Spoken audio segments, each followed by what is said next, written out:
Hello viewers, hi, I am Navendu Kant, your English trainer right now.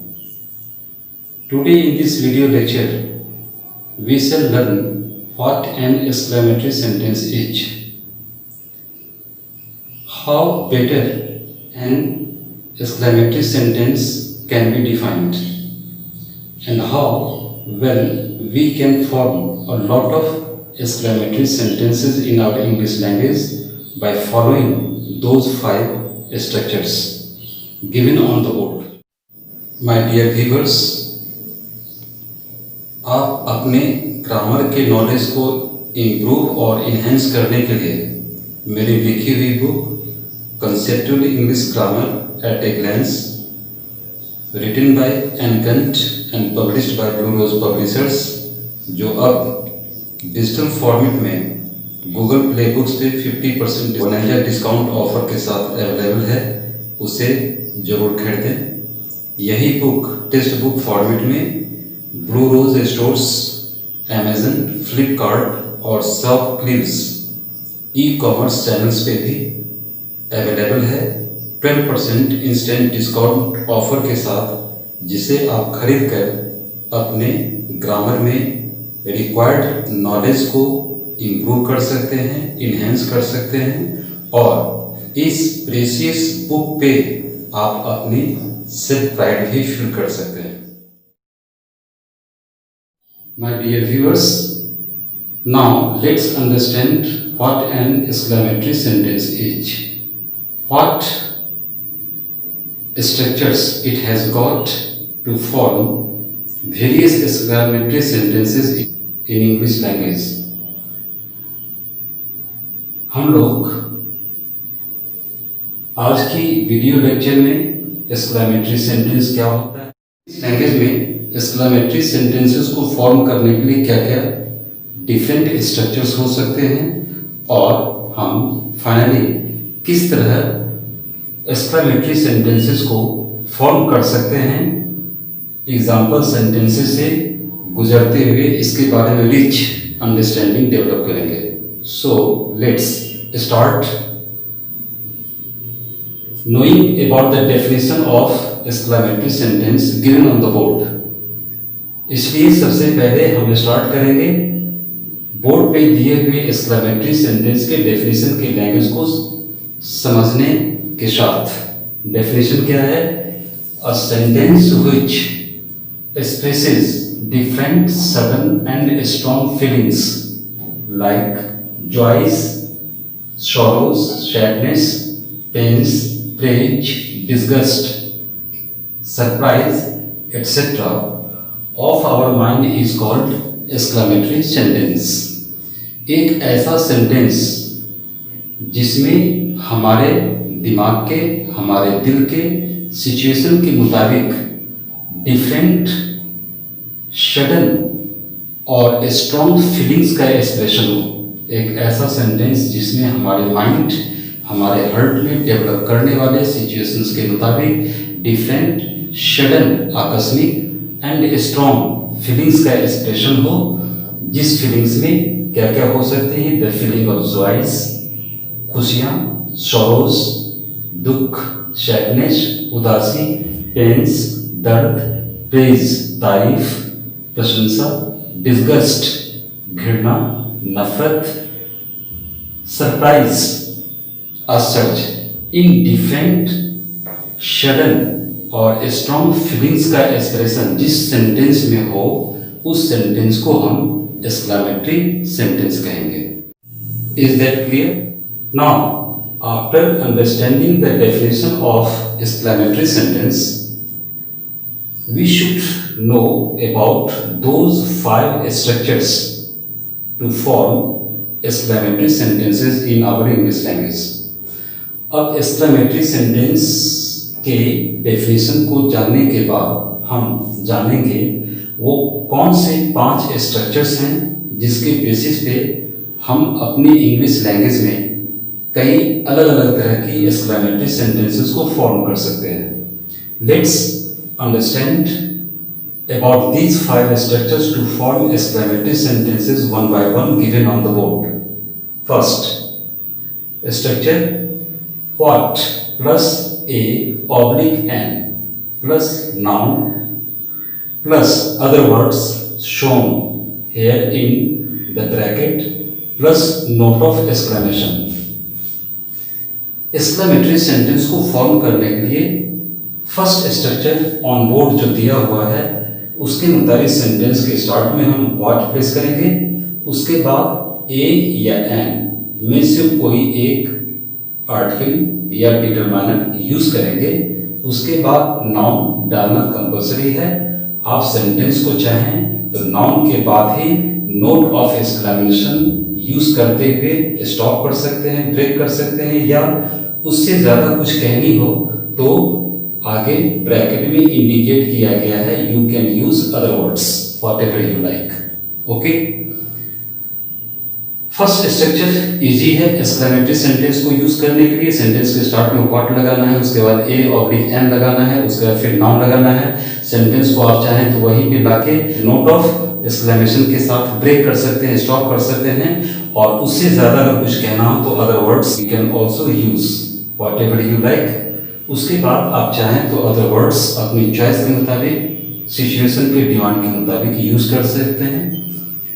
अब इस structure को हम example sentences में जाएं तो हमारी अंडरस्टैंडिंग और क्लियर हो जाएगी और कंक्रीट हो जाएगी। Example sentences, first, what a man, what a man, what a man he was.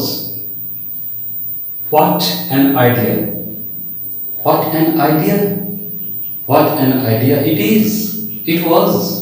Okay, अब दोनों एग्जाम्पल सेंटेंस में स्ट्रक्चर के मुताबिक हूबहू एग्जैक्ट वही एलिमेंट्स दी गई हैं सेंटेंसेस में। व्हाट से दोनों सेंटेंस को स्टार्ट किया गया, यहाँ भी व्हाट, यहाँ भी व्हाट, उसके बाद आर्टिकल फॉलो किया गया, ए, यहाँ एन, और यहाँ पे नाउन मैन, और यहाँ पे आइडिया नाउन। अब इन दोनों सेंटेंसेस को हम चाहते तो मैन फर्स्ट सेंटेंस में और सेकंड सेंटेंस में आइडिया के बाद भी नोट ऑफ एक्सक्लेमेशन देके क्लोज कर सकते थे। और स्पोकन में जनरली वही होता है, रिटन में हम थोड़ी लेंथियर लैंग्वेज यूज करते हैं, और लेंथियर करना चाहें तो मैन के लिए यहाँ ही, was, he, is कुछ दे दीजिए, और आइडिया के लिए it is या it was दे दीजिए, सेंटेंस कंप्लीट हो जाएगी। Okay, let's understand the second structure for the purpose of forming exclamatory sentences, that is what plus a oblique n plus adjective plus noun plus other words plus note of exclamation. Second structure और first structure को minutely observe करने में पता चलता है कि दोनों structures में रिस्पेक्टिवली एक वर्ड का डिफरेंस है, and what the word is. First और सेकेंड स्ट्रक्चर में एडजेक्टिव का डिफरेंस है। फर्स्ट स्ट्रक्चर में ए एन आर्टिकल के बाद नाउन फॉलो किया, और इस सेकेंड स्ट्रक्चर में ए एन के बाद एडजेक्टिव, यही डिफरेंस क्रिएट कर दिया, और उसके बाद फिर नाउन फॉलो किया। ओके, अब इस एग्जाम्पल सेंटेंसेस को और बेटर वे में अंडरस्टैंड करने के लिए इसके रिलेटेड एग्जाम्पल सेंटेंसेस में जाएंगे तो हमारी अंडरस्टैंडिंग अनडाउटेडली क्लियर हो जाएंगे।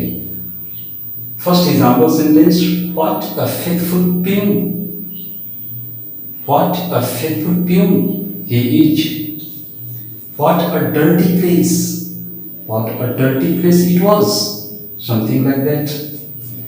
अब एग्जाम्पल सेंटेंस में what इनिशियल एलिमेंट है दोनों सेंटेंसेस में, उसके बाद ए फर्स्ट सेंटेंस में आर्टिकल फॉलो किया, यहाँ भी ए आर्टिकल फॉलो किया एग्जैक्ट स्ट्रक्चर के मुताबिक, लेकिन ए आर्टिकल के बाद फेथफुल फर्स्ट एग्जाम्पल सेंटेंस में ये क्या है, एडजेक्टिव। सेकेंड एग्जाम्पल सेंटेंस में डर्टी, ये क्या है, एडजेक्टिव। दोनों एग्जाम्पल सेंटेंसेस में आर्टिकल के बाद एक एडजेक्टिव एसेंशियल एलिमेंट के रूप में फॉलो किया, और फिर उसके बाद एडजेक्टिव के बाद क्या फॉलो करता है, एसेंशियली नाउन। तो यहाँ फर्स्ट एग्जाम्पल सेंटेंस में फेथफुल के बाद नाउन और सेकंड में डर्टी के बाद प्लेस। ओके, फिर एक्सटेंशन करना चाहें तो प्यून के लिए ही प्रोनाउन इज डाल दें, वाज डाल दें। प्लेस के लिए इट प्रोनाउन डाल दें, उसके बाद वाज डाल दें, इज डाल दें। Our language will be complete. Okay, the third structure that is how plus adjective plus noun oblique pronoun plus other words plus note of exclamation. Third structure literary first और second से बिल्कुल different है। Third structure के मुताबिक sentence को start करना है किससे, हाउ से। उसके बाद एडजेक्टिव इमीडिएटली फॉलो करना है और एडजेक्टिव के बाद नाउन डालें या प्रोनाउन डालें, पर्सनल प्रोनाउन डालें। फिर उसके बाद जरूरत के हिसाब से अदर वर्ड्स यूज करें ना करें और लास्ट में note of exclamation. Example sentences, how intelligent she is, वह कितनी तेज है, कितनी तेज है वो। हाउ इंटेलिजेंट शी इज, देखा हाउ इनिशियल एलिमेंट के रूप में, उसके बाद एडजेक्टिव इंटेलिजेंट, फिर शी प्रोनाउन यहाँ फॉलो किया, हेल्पिंग वर्ब इज। फिर सेकंड एग्जाम्पल सेंटेंसेस में how long the tower was, how long the tower was, कितना लंबा टावर, कितना tower, how long the tower और how tall the tower was. इसमें भी हाउ के बाद long adjective, the tower noun यहाँ हमने चेंज कर दिया। सेकेंड एग्जाम्पल सेंटेंस में एडजेक्टिव के बाद नाउन और फर्स्ट एग्जाम्पल सेंटेंस में एडजेक्टिव के बाद प्रोनाउन। आप भी कर सकते हैं, उसके बाद helping verb. Okay, the fourth structure, how plus adverb plus clause plus note of exclamation. अब जैसे जैसे आगे बढ़ते जा रहे हैं हमारा स्ट्रक्चर्स प्रीवियस स्ट्रक्चर्स के कंपैरिजन में थोड़ी एडवांस लेवल पे यूज हो रहा है। फोर्थ स्ट्रक्चर में कह रहा है सेंटेंस को स्टार्ट कीजिए हाउ से और उसके बाद no noun, no adjective but what, adverb के बाद clause plus note of exclamation. अब यहाँ क्लॉज टेक्निकली आपके लिए शायद नई वर्ड हो, नया ऐसे होना नहीं चाहिए। क्लॉज क्या होता है, किसी लार्जर सेंटेंस का, बड़े से सेंटेंस का एक ऐसा इंटीग्रल पार्ट जिसमें एक सब्जेक्ट हो और प्रेडिकेट हो, उस सेंटेंस के उस पार्ट को, इंटीग्रल पार्ट को हम क्लॉज कहते हैं। ओके, तो फोर्थ स्ट्रक्चर के मुताबिक सेंटेंस को इनिशिएट करना है हाउ से, उसके बाद एडवर्ब फॉलो करना है, फिर क्लॉज यानी subject plus predicate plus note of exclamation. Let's see the example sentences. First, how well you have spoken, how well you have spoken. How से स्टार्ट किया, वेल क्या है, एडवर्ब। यू हैव स्पोकन, ये जो पूरी part है ये क्या है, सेंटेंस का क्लॉज है।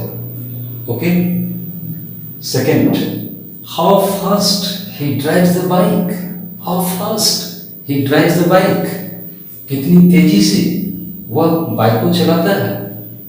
How initial element fast, secondary element adverb के रूप में, उसके बाद he drives the bike. The whole language here you see is an example of clause. Okay, and last structure is here you see a last plus statement plus note of exclamation. Parts of speech के video lecture में आपको बताया गया कि speech यानी word का last type क्या होता है, इंटरजेक्शन। और इंटरजेक्शन में कुछ एग्जाम्पल्स दिए गए थे इंटरजेक्शन के, oh ah, alas, hurrah, well done, excellent, bravo etcetera.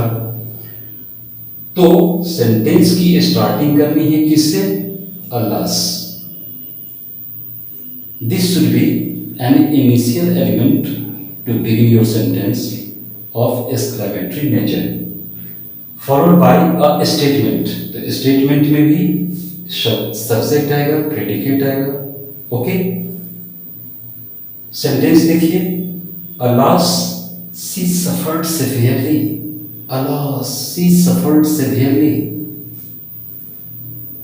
ओहो, वो काफी बुरी तरह से सफर की है, पीड़ित हुई है, पीड़ित हुई नहीं. Alas, she suffered severely. Complete statement है, सब्जेक्ट है, प्रेडिकेट है. Okay. Second, alas, he met a horrible accident. Alas, he met a horrible accident. यहाँ alas इनिशियल एलिमेंट, उसके बाद he met a horrible accident is now an example of a statement or clause. Okay. This way we can form a lot of exclamatory sentences by obeying honestly these 5 structures. If we are interested in developing exclamatory languages anymore, I hope you all must have understood everything about exclamatory sentences. My dear viewers, if you feel satisfied enough with today's video, and if it appears to be quite amazing, different and unique, please don't forget to subscribe the channel by pressing the bell icon. Please don't forget to like the video, and please don't forget to share it more and more. Thanks you a lot for watching today's video. Enjoy learning and watching. Stay home, stay safe. Thanks a lot. Have a nice time.